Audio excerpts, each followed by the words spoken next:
Use होता है।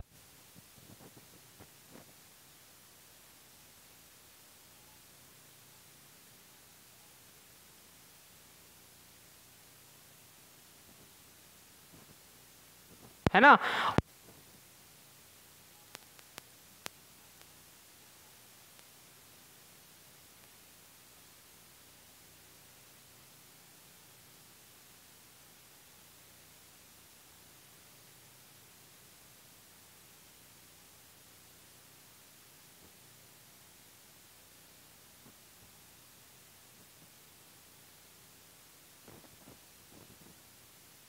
और इसमें हमने स्पीयर्स कर लिए।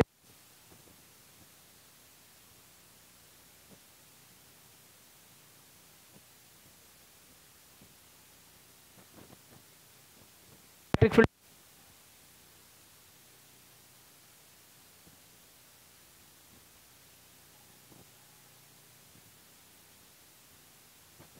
एक शीट बताता हूँ, एक शीट ये वाली, ये दो शीट मैंने ऐसे रख दी। अब इसमें दो केस बनेंगे, देखो ध्यान समझना इसको। ये इस पे चार्ज दे दिया प्लस, इस पे भी दे दिया प्लस, ठीक है। इसकी डेंसिटी सिग्मा 1, इसकी डेंसिटी सिग्मा 2। अब मैं इसको दोनों को एक पर्टिकुलर दूरी पे रखता हूँ। ज़्यादा दूर रखने से कम दूर रखने से कोई फ़र्क नहीं पड़ता, क्योंकि ये डिपेंड ही नहीं करता इस दूरी पे, इस तो फॉर्मूले में नहीं आती। ओके, एक बार तो हम सेम चार्ज डेंसिटी लेंगे दोनों पे, पॉजिटिव चार्ज या नेगेटिव चार्ज जो भी आपका मन करे। एक बार लेंगे एक पे प्लस और एक पे माइनस, डिफरेंट चार्ज डेंसिटी। अब हमें करना क्या होगा, हमें करना होगा कि हमें 3 रीजन दिए जाएंगे, एक सेंटर में इसके या कहीं भी ले लें, इलेक्ट्रिक फील्ड तो यूनिफॉर्म रहेगा, एक इसके इधर और एक इसके इधर। तो 3 रीजन में आपको क्या निकालना है, इलेक्ट्रिक फील्ड निकालना है, ठीक है। ये आपको काफ़ी हेल्प करेगा आगे जब आप कैपेसिटर पढ़ेंगे, इसी से ही आपको आइडिया आएगा। तो स्टार्ट करते हैं, फिर हम कैविटी प्रॉब्लम्स, टनल प्रॉब्लम्स भी करेंगे। पहले इसको क्लियर कर लें कंप्लीट। तो देखें, हमें अब गॉस थ्योरम ही लगाएंगे इस पे भी। गॉस थ्योरम आपको अब काफ़ी आइडिया आ गया होगा कैसे यूज़ करने हैं गॉस थ्योरम को। तो चलिए स्टार्ट करते हैं, मिलके करते हैं। इलेक्ट्रिक फील्ड निकालना है आपको, electric field due to same, क्या लिख दिया, सेम और डिफरेंट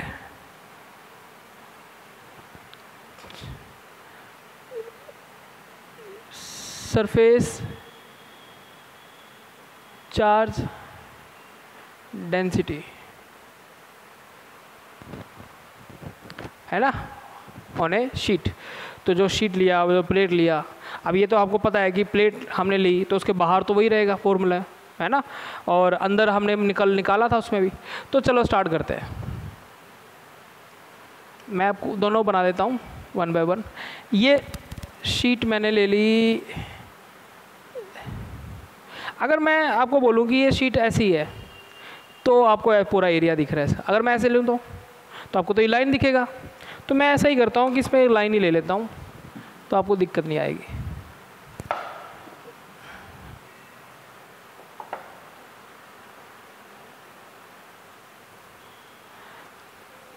और दूसरी ये ऐसे,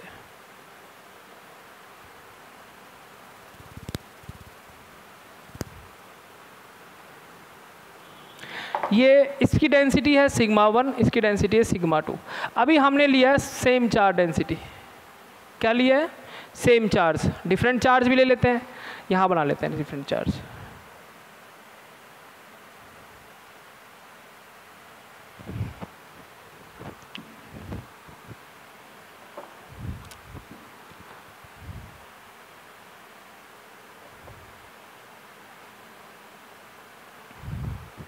एक चीज़ आप पढ़ चुके हो कि किसी पर्टिकुलर चार्ज के कारण दूसरे किसी पॉइंट पे जो फोर्स लगता है वो किसी तीसरे चार्ज के कारण डिस्टर्ब नहीं होती, ठीक है। इस पे डेंसिटी सिग्मा 1, इस पे डेंसिटी सिग्मा 2। अब इस पे ले लें एक बार पे प्लस, एक पे ले लें माइनस। इसमें दोनों पे क्या ले लें हम, प्लस प्लस। आइडिया आया। अब मैं आपको 3 रीज़न देता हूँ। एक फर्स्ट ये रीज़न, ठीक है, सेकंड यहाँ पे, और थर्ड यहाँ पे। अब आपको निकालना है इन पे इलेक्ट्रिक फील्ड, तीनों पे क्या निकालना है, इलेक्ट्रिक फील्ड निकालना है। केस 1, केस 2 और केस 3।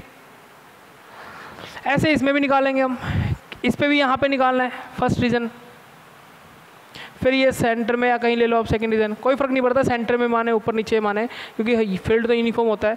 और एक ले लें यहाँ पे थर्ड। ये काफ़ी चीज़ आपको समझाएगी आगे जब आप कैपेसिटर पढ़ोगे ना लास्ट चैप्टर, तो उसमें इसकी आपको हेल्प मिलेगी समझने की। तो देखिए चलिए करते हैं। अब गॉस थ्योरम तो आपको आती है कि हम 2-3 पॉइंट्स अप्लाई करते हैं तो हमें फील्ड निकालना आसान हो जाता है। तो चलो स्टार्ट करते हैं इस फील्ड पे। केस 1, मुझे बताओ ये आपको आइडिया है कि इसके कारण फील्ड कहाँ है, इधर तो इस डायरेक्शन में प्लस के कारण, और इधर कहाँ है, इस डायरेक्शन में। ऐसा रहेगी इधर ही होगा, इधर से इधर फील्ड लाइंस निकली और इधर से इधर फील्ड लाइंस निकली, तो इसके कारण यहाँ फील्ड लाइंस क्या है, तो अगर मैं बोलूँ कि इसके कारण जो है सिग्मा 1 के कारण, वो तो हो गया इधर E1। किसके कारण है ये, इसके कारण। अच्छा इसके कारण बताओ, मान लो इसको भूल जाओ तो ये भी तो फील्ड बनाएगा, वो कितना बनाएगा E2, कितना बनाएगा E2। तो ये E2 किसके कारण हो गया, ये जो दूसरी वाली है, ठीक है। अच्छा तो यहाँ लिखो net electric field. Net electric field क्या होगा, E1 vector plus E2 vector, और दोनों का वैल्यू क्या है, sigma 1/2 epsilon naught minus sigma 2/2 epsilon not. अब ये डिपेंड करता है कि डेंसिटी कितनी है। अगर मान लो आप डेंसिटी सेम है, इफ यही मान लेते हैं, अगर सिग्मा 1 और सिग्मा 2 डेंसिटी सेम है तो नेट फील्ड कितना आएगा, तो आंसर आएगा minus sigma by epsilon not. समझ में आया कि नहीं आया, आया ना। क्या अगर डेंसिटी सेम है तो आधी आधी हो के सिंगल हो जाएगी, है ना, 1 हो जाएगी वैल्यू। अब आ जाओ इस रीजन पे आ जाओ, पहले थर्ड रीजन, ई नेट निकालना है। इस पर मैं गॉस थ्योरम नहीं लगा रहा, गॉस थ्योरम निकाल चुके हो शीट के कारण, हम तो सीधा उसको अप्लाई कर रहे हैं अब। तो यहाँ पे इसके कारण बताओ, ब्लैक के कारण, सॉरी ये जो फर्स्ट वाली है, इलेक्ट्रिक फील्ड कहाँ होगा, इधर ही तो होगा भाई, इसके इधर लेफ्ट में, इसके इधर राइट में। अच्छा इसके कारण बताओ, इसके कारण भी इधर ही होगा E2। तो दोनों के कारण E1 वेक्टर,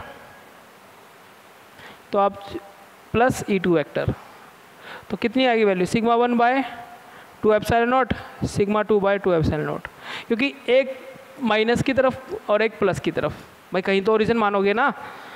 तो कितना आया, अगर मैं डेंसिटी सेम मान लूँ, इफ ρ1 ρ2, अगर सॉरी सिग्मा ले लें तो ई नेट कितना आया, तो आंसर आया सिग्मा बाय एप्सिलॉन नॉट। तो इधर भी फील्ड है और इधर फील्ड है, ये माइनस को शो कर रहा है और ये प्लस को शो कर रहा है डायरेक्शन वाइज। बट अगर मैं इसकी बात करूं, इसके कारण बताओ फील्ड कहाँ हो, इधर, और इसके कारण किधर होगा। तो अगर आप इसकी बात करो तो यहाँ नेट कितना आएगा, ई नेट आएगा E1 प्लस E2। तो बताइए, एक आएगा प्लस में और एक आएगा माइनस में। इसके कारण आया प्लस में सिग्मा 1/2 एप्सिलॉन नॉट, और इसके कारण आया माइनस में सिग्मा 2/2 एप्सिलॉन नॉट। अगर डेंसिटी सेम है सिग्मा 1 और सिग्मा 2, तो फील्ड बताओ कितना होगा, 0। कितना होगा, 0। तो याद रखें, अगर दो शीट हैं और सेम चार्ज डेंसिटी कंसीडर होती हैं दोनों पे, तो याद रखना कि सेंटर या बीच की पोर्शन में, सेंटर नहीं बीच के किसी भी पोर्शन में चले जाओ, वहाँ इलेक्ट्रिक फील्ड हमेशा कैसा होगा, 0। कंडीशन क्या है, बराबर होनी चाहिए डेंसिटी, ऐसा नहीं कि ऊपर नीचे हो जाए कम ज़्यादा। और लेफ्ट राइट में क्या होगा, sigma by epsilon not. Got it. आ जाओ इस पर, अब सेम पैटर्न है ऐसे ही। केस 1 अब थोड़ा डिफरेंट है, एक प्लस माइनस। इसके कारण डेंसिटी बताओ इधर E1, और इसके कारण अब ये इधर ही जाएगी कि इधर ही जाएगी, ध्यान से देखें इस पे चार्ज कौन सा है, नेगेटिव। तो अगर ये माइनस होगा तो फील्ड लाइन्स तो एंड टर्मिनेट होती है ना फिर माइनस पे, तो यहाँ लिखें तो ई नेट कितना आएगा, ई नेट आएगा E1 vector plus E2 vector. इसके कारण कहाँ होगी, इधर होगी। ओके, तो आप दोनों की लिख दो। तो ई नेट कितना आएगा वेक्टर फॉर्म में, तो ये आएगा सिग्मा, इसकी हुई minus sigma 1 2 epsilon not plus sigma 2 2 epsilon not. तो वैल्यू फाइनली कितना आएगा, तो ये आया, इफ़ अगर मैं दोनों वैल्यू सेम मान लूँ तो बताओ कितना आएगा, तो आंसर आएगा 0। अगर मैं सिग्मा सिग्मा ले लूँ तो प्लस माइनस कट गया, तो इधर फील्ड कितना है 0। ये आ जाओ केस थर्ड। केस थर्ड क्या है, केस थर्ड में ई नेट निकालना है भाई। अब मुझे बताओ यहाँ पे इसके कारण फील्ड बताओ, इधर होगा, उसके कारण फील्ड बताओ, इधर होगा, E1 और ये कौन सा है E2, तो लिख लो E1 वेक्टर और E2 वेक्टर, सॉरी दोनों को ऐड करेंगे तो E1 प्लस में माइनस में, प्लस में, E2 माइनस की तरफ जा रहा है तो ये माइनस ले लें आप। अगर डेंसिटी सेम मान लूँ तो क्या होगा, तो आप जनरली आपने आइडिया लगा लिया होगा, ये भी वैल्यू क्या हो जाएगी ई नेट 0, क्या हो जाएगी 0। बचा आप कौन सा रीज़न, मीडियम जो बीच वाला है ना, तो इसका क्या वैल्यू आएगा केस 2। तो आप चले स्टार्ट करते, इसके कारण फील्ड बताओ, इधर होगा E1, इसके कारण बताओ फील्ड, वो भी इधर ही होगा E2। आइडिया आ रहा है ना, फील्ड लाइन्स तो हमेशा प्लस से माइनस में टर्मिनेट होती है, तो बस ई नेट कितना E1 वेक्टर और E2 वेक्टर, तो ये sigma 1/2 epsilon not plus sigma 2/2 epsilon not. अब दोनों पॉजिटिव आएंगे क्योंकि पॉजिटिव डायरेक्शन में है। अगर डेंसिटी सेम ले लेंगे आप तो वैल्यू कितनी आएगी, तो ई नॉट आया सिग्मा बाय एप्सिलॉन नॉट। ध्यान रखें, बिल्कुल ध्यान रखें, ये जो फील्ड निकाला है ना, इन दोनों प्लेट के कारण आया है बीच में, कहीं भी ऐसे नहीं कि एक प्लेट पे एक दूसरी प्लेट पर फील्ड बताओ, तो याद रखना उसकी वैल्यू हमेशा सिग्मा बाय 2 एप्सिलॉन नॉट ही आएगी, ये नहीं आएगी। ये दोनों का मिलके फील्ड बना हुआ है। तो इससे क्या पता चला, अगर डेंसिटी सेम हो दो प्लेट्स पर और डिफरेंट हो तो लेफ्ट और राइट में फील्ड हमेशा क्या होगा 0 होगा। फील्ड होगा तो कहाँ होगा, याद रखें बिल्कुल बीच में होगा, और वो कितना होगा सिग्मा बाय एप्सिलॉन नॉट। बाद में ये बात ना आए कि सर यहाँ कितना फील्ड होगा, यहाँ कितना फील्ड होगा, इसी को पढ़ा जाता है कैपेसिटर में। दो प्लेट्स के बीच में जो फील्ड होता है ना, वो सिग्मा बाय एप्सिलॉन नॉट होता है, ना इधर रहेगा राइट में या फिर लेफ्ट में होगा। तो ये आपको ध्यान रखना है। कई बार ये पूछ लेते हैं इलेक्ट्रिक फील्ड निकालना, है ना, हरियाणा बोर्ड में पूछ लेते हैं और CBSE में भी आ जाता है कई बार। तो ध्यान रखें, इसमें कुछ नहीं है, बस आपको गॉस थ्योरम थोड़ी सी आपको अंडरस्टैंडिंग होनी चाहिए, बाकी तो सब आसान है। गॉट इट, उतार लें इसको, आगे बढ़ते हैं फिर हम।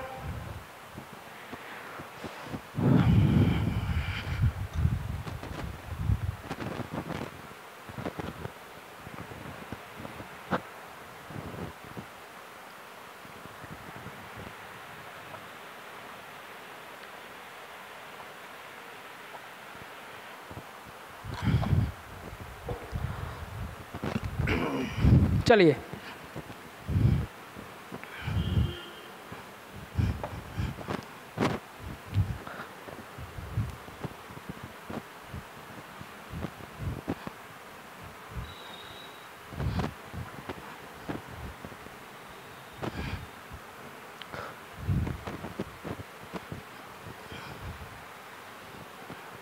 अब इन पे हम क्वेश्चंस करते हैं, न्यूमेरिकल्स करते हैं।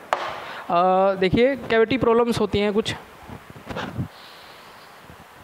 ये आपने ग्रेविटेशनल में भी पढ़ा होगा और जो रोटेशनल मोशन है उसमें भी कई बार इसमें क्वेश्चन आ जाते हैं, है ना। सेम वहाँ पे मास डिस्ट्रीब्यूशन था और यहाँ पे चार्ज डिस्ट्रीब्यूशन है, सेम बिल्कुल। चलिए देखिए कैविटी प्रॉब्लम्स। अब अच्छा कैविटी प्रॉब्लम्स, चलो पहले कैविटी प्रॉब्लम्स कर लेते हैं। मैंने बोला आपको कि मेरे पास एक ये स्फीयर है, ठीक है। अच्छा अब ये स्फीयर का रेडियस आपने ले लिया r, ये ले लिया भाई, r ले लिया।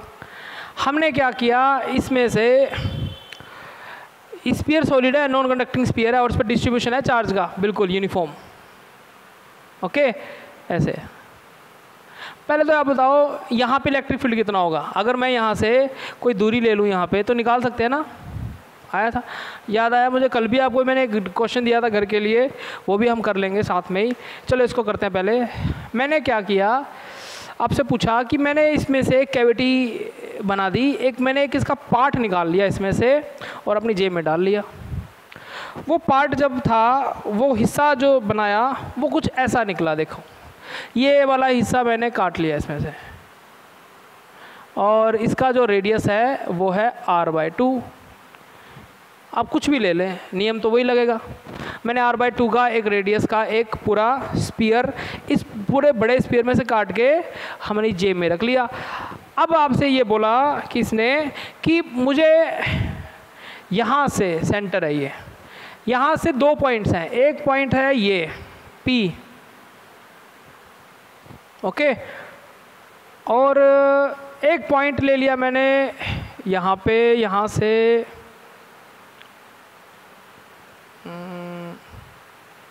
यहाँ ले लो एक पॉइंट, ये पॉइंट हो गया A। यहाँ से सेंटर से दूरी है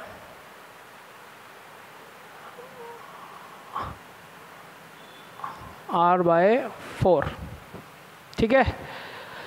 2 पॉइंट्स हैं P और A। तो आपसे बोला कि अगर मैं ये वाला हिस्सा निकाल लूँ तो मुझे फील्ड बता दो यहाँ पे और यहाँ पे कितना होगा। इसकी जो सरफेस वॉल्यूम चार्ज डेंसिटी है वो रो है, ओके। चलिए, बाहर तो आपको पता है, बाहर तो निकालना आसान है। अब इसको करने के तरीके क्या हैं? हम इसमें देखो क्या होता है, बहुत सिंपल समझना है, बहुत इजी है, बस देखने में थोड़ा लगता है कि डायग्राम पता नहीं क्या बना दिया, और अब समझे ध्यान से इस चीज़ को।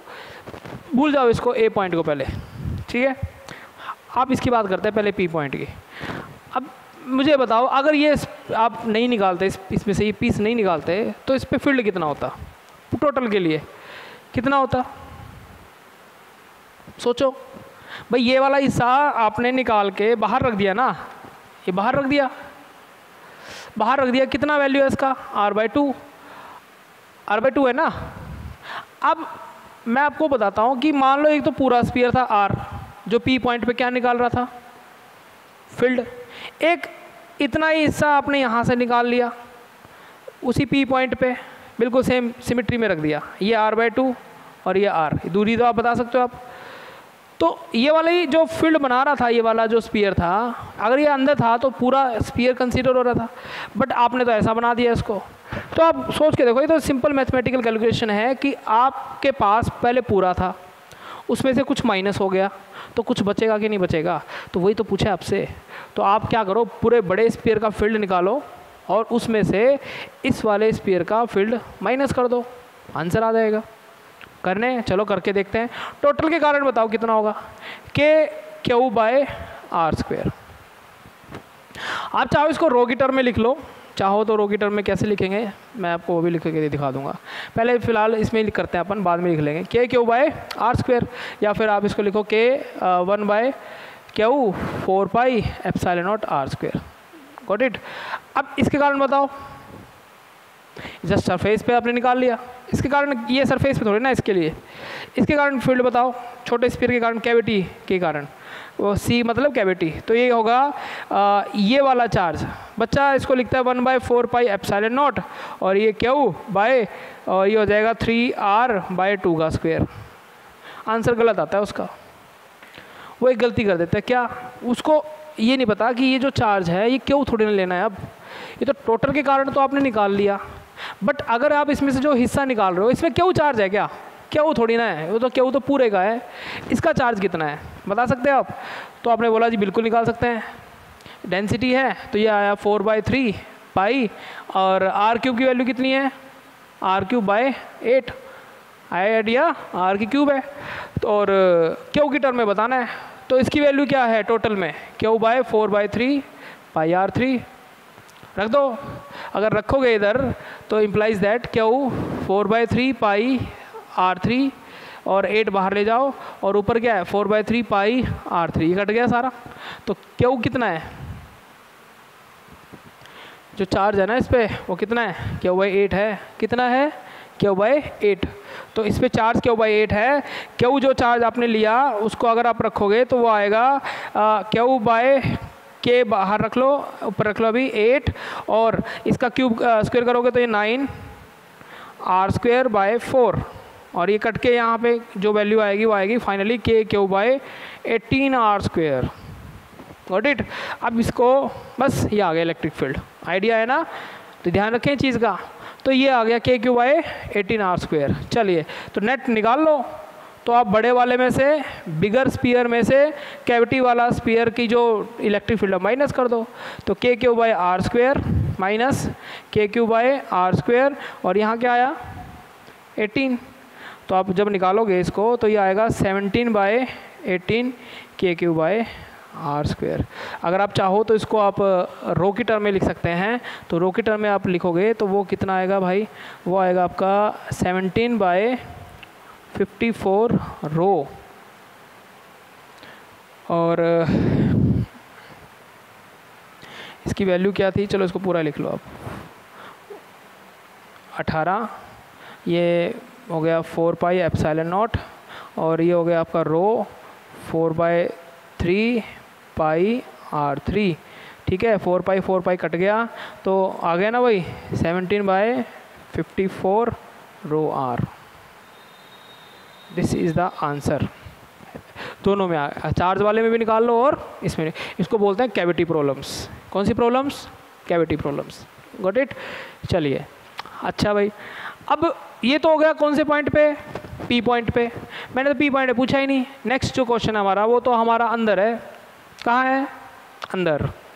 अब अंदर है तो देखिए देखिए देखिए, अब ये जो पॉइंट है वो अंदर है, ये मिटा दूँ, आ गया आइडिया आपको। देखिए ये हो गया हमारा। अब नेक्स्ट इसमें हम कौन सा है, हमें तो अंदर पूछा है भाई, यहाँ थोड़ी ना पूछा है मुझसे, तो यहाँ पूछा गया है सेंटर से। यहाँ ये r रेडियस था ना, ये सेंटर से कितना दूर, r/4। अब ये जो दूरी a पॉइंट की, ये r थोड़ी ना है, अब a पॉइंट तो अंदर है तो वो कितना है, r/4। तो ये सेंटर है यहाँ से, तो r/2 और r/4 कितना हो गया, ये हो गया हमारा 3r/4। ठीक है ना, हाँ 3r/4। तो ये दूरी कितनी हो गई अब, 3r/4। अब मुझे तो यहाँ पूछा है। ठीक है, अब पूरे स्पीयर के कारण यहाँ बताओ फील्ड कितना है। इसके लिए आपने एक फॉर्मूला निकाला हुआ है, E total is equal to rho r 3ε0। और E टोटल में जो रो है वो तो रो ही रहेगा। r कितना है, r/4, और r/4 हो गया तो यहाँ पे क्या हो जाएगा वैल्यू, 12ε0 आ गया। ओके, अच्छा इसके कारण फील्ड बता दो, यहाँ पे इसको माइनस करना है तो बस। तो ई कैविटी के कारण कितना आएगा, रो, और के क्यू कितना था हमारा, इसको आप ऐसे टर्म में लिखेंगे हम, रो 4/3πr3 और बाय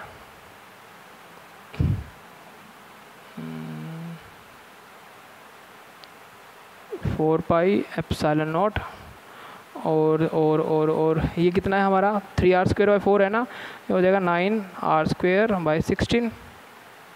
ठीक है, ये 4π कट जाएगा, और इसी आएगा हमारा रो, और ये r से r कट जाएगा, ये आएगा r, और नीचे ये आएगा ऊपर 16, ये नीचे हो गया 27, ये ε0। ठीक है ना, कोई गलती तो नहीं हमारी। देखिए ये क्यू की वैल्यू रख दी हमने, जो हमारा चार्ज था। ठीक है, सही है गलत है, सही है गलत है, सोचिए। इसका जो चार्ज है हमारा वो कितना है, क्यू है क्या, Q/8 है, तो आंसर है Q/8 है। ये सारा गलत है, तो हमें इसको दोबारा करना पड़ेगा। तो हमें तो इसका पूछा है ना, तो इसका चार्ज कितना है, Q है ना, सॉरी Q/8 है, तो इसके कारण फील्ड कितना होगा, तो कैविटी कारण होगा Q/8 4πε0 इंटू 3r²/4। 3r² मतलब 9r²/4। Got it. आप चाहो क्यू की टर्म में ले लो या फिर रो की टर्म में ले लो, आपकी इच्छा है। तो 9/4 हो गया। ठीक है, 9/4 ये ऊपर चला जाएगा तो ये कट जाएगा, ये 2 हो गया। तो नहीं सॉरी मैं गलत ले गया, ये 9/4 नहीं होगा क्योंकि ये 3/4 है ना, तो ये आएगा 9/4/16, तो ये कट जाएगा, ये हो गया 2, तो ई सी आया 2Q और 4 pi epsilon naught 9 R square. But मैं इसको रो की टर्म में ले लूँ तो आएगा rho 4/3 pi R3 9 4 pi epsilon naught R square. काट दो जो जो कट रहा है, तो EC कितना आ गया 2 रो R/9 एप्सिलॉन नॉट, ये आ गया। इसमें से उसको माइनस कर देंगे तो हमारा क्या आ जाएगा E नेट आ जाएगा यहाँ पे। और डायरेक्शन क्या होगी ये भी बताएं, डायरेक्शन होगी इधर ही, ठीक है। तो इसमें से माइनस कर दिया ना, डायरेक्शन तो वही रहेगी, डायरेक्शन तो वही रहेगी। तो ये आ गया, तो आप निकाल देंगे इसमें, तो rho R12 epsilon naught minus 2 rho R9 epsilon naught, ठीक है।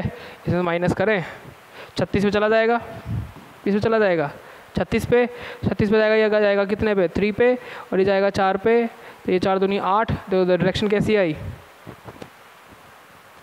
माइनस में आई ना, ठीक है। तो बस, तो कैविटी प्रॉब्लम्स में बहुत तरह के क्वेश्चन हो जाते हैं, मैं आपको लेवल बढ़ता रहेगा, हम और भी करेंगे। इससे पहले मैं आपको ना जो पोटेंशियल एनर्जी होती है, जैसे आपने ग्रेविटेशनल में पढ़ा था ना पोटेंशियल एनर्जी, याद है ग्रेविटेशनल पोटेंशियल एनर्जी होती है, ऐसे ही हमें यहाँ पे स्फीयर्स की पोटेंशियल एनर्जी भी पता होनी चाहिए। तो उसमें जो कोई चार्ज जो पोटेंशियल एनर्जी स्टोर्ड होती है वो कैसे निकालते हैं।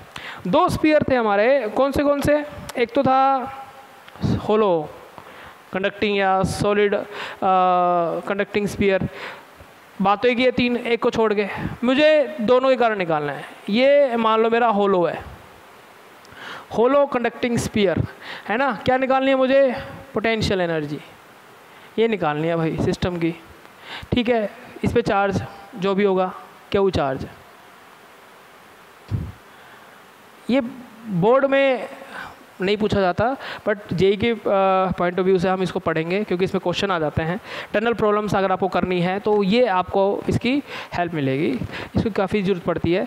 और टनल प्रॉब्लम से वैसे पोटेंशियल वाले इससे भी हम निकाल लेते हैं, उससे से ज़्यादा हम निकालेंगे। चलो फिर भी पोटेंशियल एनर्जी निकालनी है, ये तो हो गई होलो के लिए। एक होती है सॉलिड नॉन कंडक्टिंग स्फीयर, ये पूरा चार्ज अंदर बिखरा हुआ है, मान लो पॉजिटिव चार्ज है, ये बिखरा हुआ है, ठीक है, क्यू चार्ज है। तो मुझे इसके कारण एनर्जी, उसके कारण एनर्जी सरफेस पे निकाल दें, तो देखिए कैसे निकालते हैं।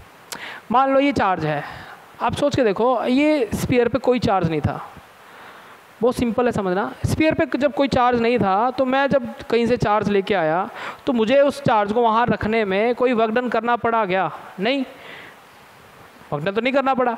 तो जब ये स्फीयर पे कोई चार्ज नहीं था आर रेडियस का तो मुझे कोई वर्क डन नहीं करना पड़ा, ये एक चार्ज आ गया, ठीक है, 1 चार्ज।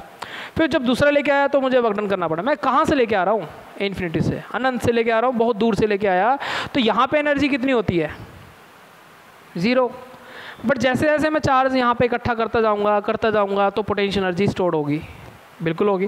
तो मुझे वर्क डन करना पड़ रहा है बार बार, तो वर्क डन का फॉर्मूला क्या होता है, किसी चार्ज पे कर रहा हूँ ना वर्क डन में। अब वर्क डन करते करते इस पे चार्ज आ गया क्यू, किसी इंस्टेंट पे टोटल चार्ज कितना है इसका क्यू, किसी इंस्टेंट पे चार्ज कितना आ गया स्मॉल क्यू।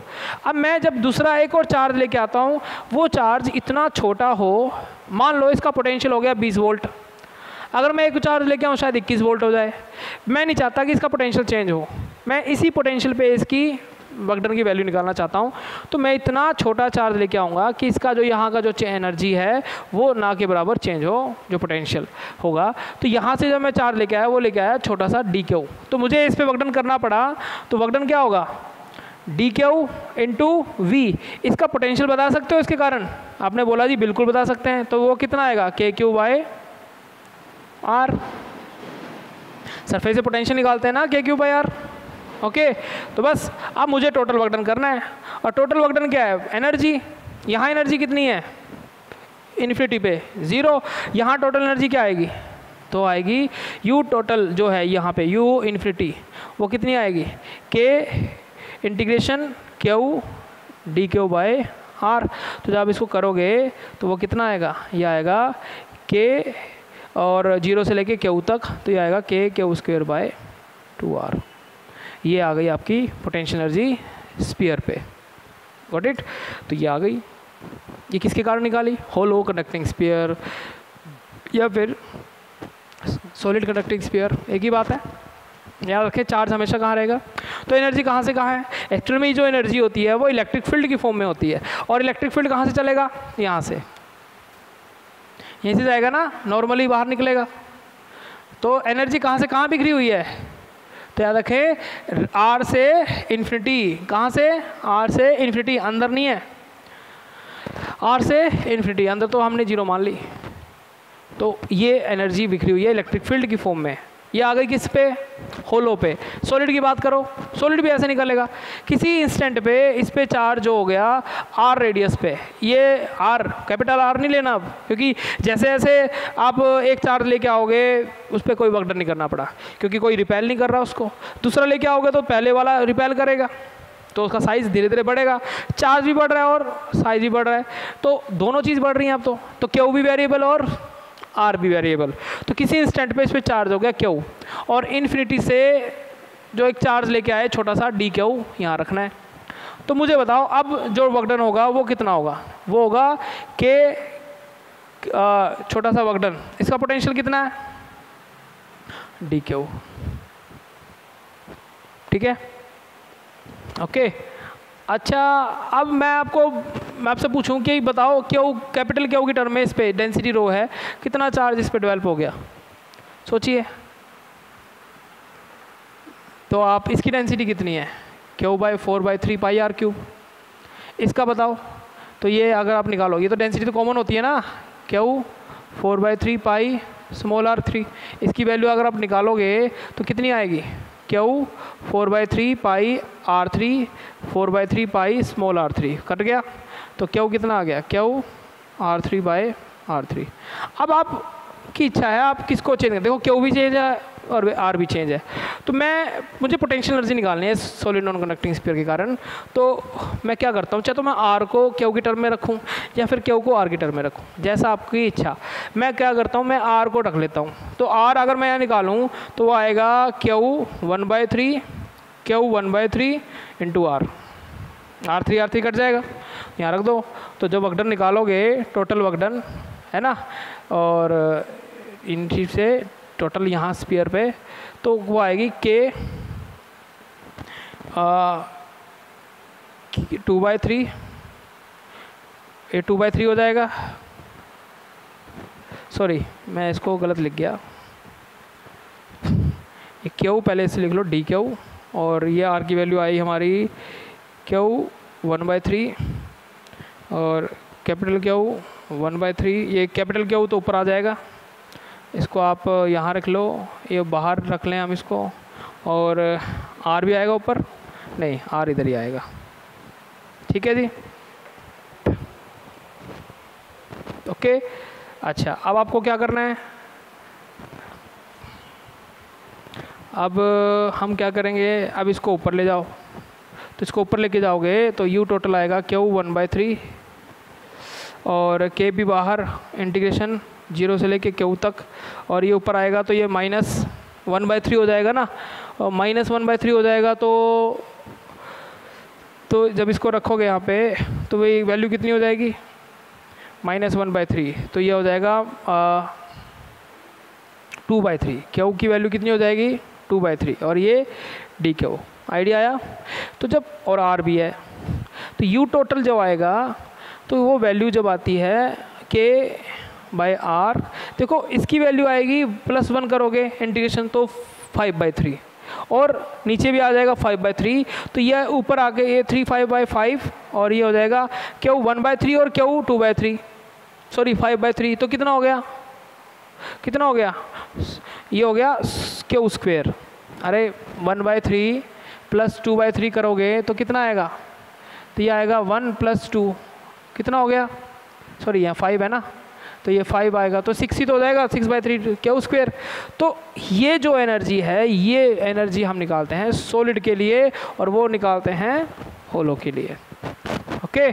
तो अब आपको एनर्जी का डिस्ट्रीब्यूशन भी आना चाहिए कि ये एनर्जी कहाँ से कहाँ तक है, यहाँ से यहाँ तक, बट अंदर एनर्जी इस तक अलग है और बाहर एनर्जी अलग है। देखो अगर आप Q और R सेम डायमेंशन का लो, उसका सॉलिड बनाओ और उसका होलो बनाओ, तो देखो यहाँ से यहाँ तक कितनी एनर्जी है, 0.5, यहाँ से यहाँ एनर्जी कितनी है 0.6, तो 0.6 में से ये वाली 0.5 कहाँ फैली हुई है, और जो बची कितनी 0.1 वो कहाँ है अंदर। ऐसे सवाल आ जाते हैं कई बार, एनर्जी डिस्ट्रीब्यूशन पूछ लेते हैं कि एनर्जी अंदर बताओ कितनी है यहाँ तक और बाहर बताओ, और टोटल एनर्जी कितनी है 3/5। देखो 3/5 करोगे तो 0.6 ही तो आएगा, और उसमें 1/2 करोगे तो 0.5 आएगा। तो ये एनर्जी डिस्ट्रीब्यूशन है। ये भी अगर आ जाए तो क्या दिक्कत है, इस पर सवाल आ जाता है कई बार, तो ध्यान रखें। आगे बढ़ते हैं। देखिए तो पोटेंशियल एनर्जी निकाल ली आपने। अब हमें कैविटी प्रॉब्लम हमने कर ली, टनल प्रॉब्लम्स भी आ जाती हैं कई बार इसमें। आप जैसे आपने वर्क ग्रेविटेशन में करी है ना टनल प्रॉब्लम्स, ऐसे इसमें भी आती है, और SHM वाले सवाल भी इस पर काफ़ी पूछे जाते हैं, तो मैं आपको उसका भी थोड़ा आइडिया देता हूँ वो कैसे होते हैं। देखिए तो इसमें आप टनल प्रॉब्लम लिख लो। मुझे बताएं कि हमें वर्क एनर्जी थ्योरम आती है, बिल्कुल अच्छे से आती है। अगर नॉन कंजर्वेटिव फोर्स नहीं है तो नॉन कंजर्वेटिव फोर्स के बिना के फाइनल प्लस यू फाइनल, के initial plus you initial, kinetic energy potential energy, है ना। अच्छा, पोटेंशियल निकाला था आपने सॉलिड के कारण। मैं मालूम मेरे पास अर्थ जैसा एक बहुत बड़ा स्फीयर है, और उसमें मैंने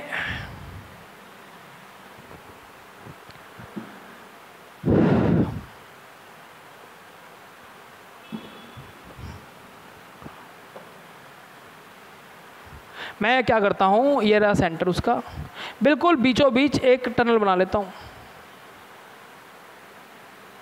बना ली टनल, मतलब एक गुफा बना ली पूरी आर पार। इस पर डिस्ट्रीब्यूशन है चार्ज का यूनिफॉर्म, और मैंने इतनी छोटी बनाई है कि इसका चार्ज क्या हो और इसका पोटेंशियल चेंज ना हो किसी पॉइंट पे, जैसा है वैसे रहे। अब से क्वेश्चन क्या पूछा आपसे, देखिए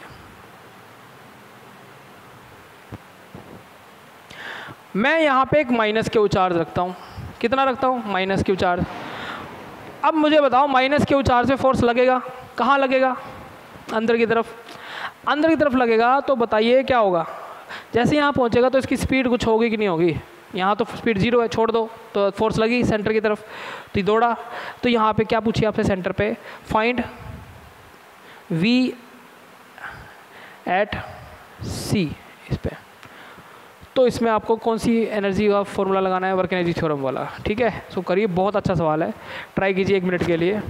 सोचिए यहाँ एनर्जी क्या है, निकाल चुके हो, यहाँ एनर्जी क्या है, निकाल चुके हैं हम, निकालिए, सोचिए।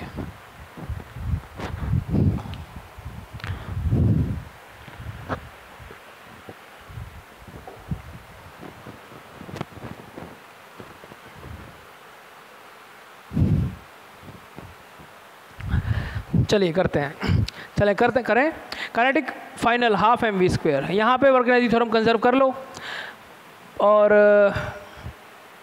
पोटेंशियल एनर्जी सेंटर पे कितनी होती है, फॉर्मूला क्या होता है, पोटेंशियल तो निकाल सकते हो ना आप। पोटेंशियल कितना था सेंटर पे, 3k/r, 3k/2r सॉरी।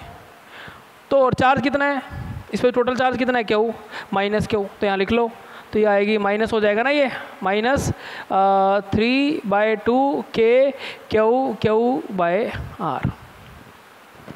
ये कैसे लिख दिया, ये फॉर्मूला है ना एनर्जी वाला, पोटेंशियल इनटू चार्ज। भाई पोटेंशियल निकाल चुके हैं आप सेंटर पे। अगर आपको ये नहीं पता ही कहाँ से आया, तो आप पिछले वाले जो आपका लेक्चर है वीडियो, आप उसमें देख सकते हैं कैसे आया, ठीक है। ये फॉर्मूला आपने निकाला था 3k/Q/2r 3r² माइनस r²। यहाँ से ये 0 हो गया, तो ये यही तो आएगा कि बिल्कुल आएगा, इज इक्वल टू